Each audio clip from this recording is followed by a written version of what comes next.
En 1933, l'association sioniste américaine signe avec Adolf Hitler l'accord de transfert, dit accord Ahavara en hébreu.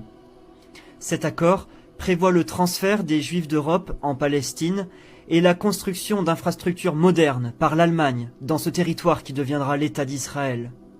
État d'Israël prévu depuis le premier congrès sioniste de Bâle en 1897 et la signature de l'accord de Balfour en 1917.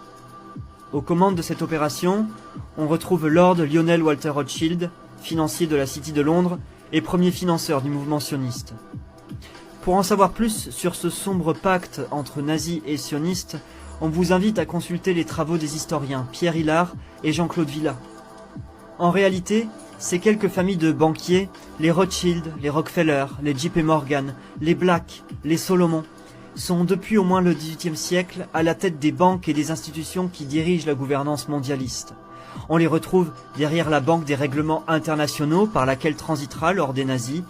On les retrouve derrière le Council on Foreign Relations, la Réserve fédérale américaine, la Banque mondiale, la Commission trilatérale. Et s'ils ont collaboré en sous-marin avec les nazis, c'est qu'ils partagent en réalité une même spiritualité, un paganisme primordial opposé au Dieu de la Bible.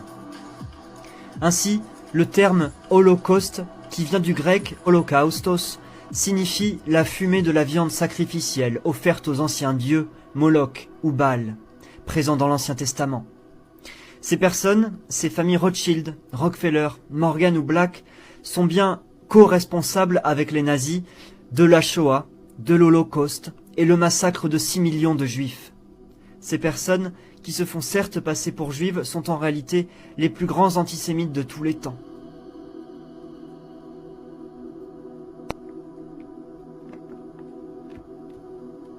Dans l'Apocalypse selon saint Jean, ces personnes sont appelées ceux qui usurpent le titre de juifs, une synagogue de Satan plutôt, et à la page suivante, ceux de la synagogue de Satan, ils usurpent la qualité de juifs, les menteurs.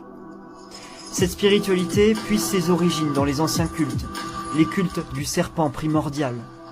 Ces cultes ont de tout temps été assortis de sacrifices humains, dons d'enfants et de rituels pédosatanistes. Ces satanistes s'en sont toujours pris aux Juifs en priorité, car les Juifs étant le peuple élu de Dieu, ils représentent l'offrande la plus chère à Satan.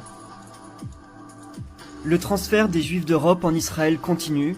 Cette année, les Juifs ukrainiens ont été appelés à rejoindre Israël. L'État d'Israël tel qu'il a été conçu en 1948 est, selon les Juifs orthodoxes, une hérésie, puisque d'après les Écritures, les Juifs ne pourront rejoindre la Terre Sainte qu'après la venue du Messie.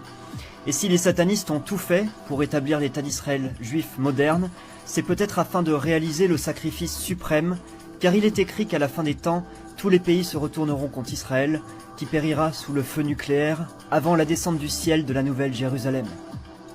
Ce sacrifice final des Juifs a commencé en 2021. Israël a été le premier pays massivement vacciné au prix des mesures les plus coercitives.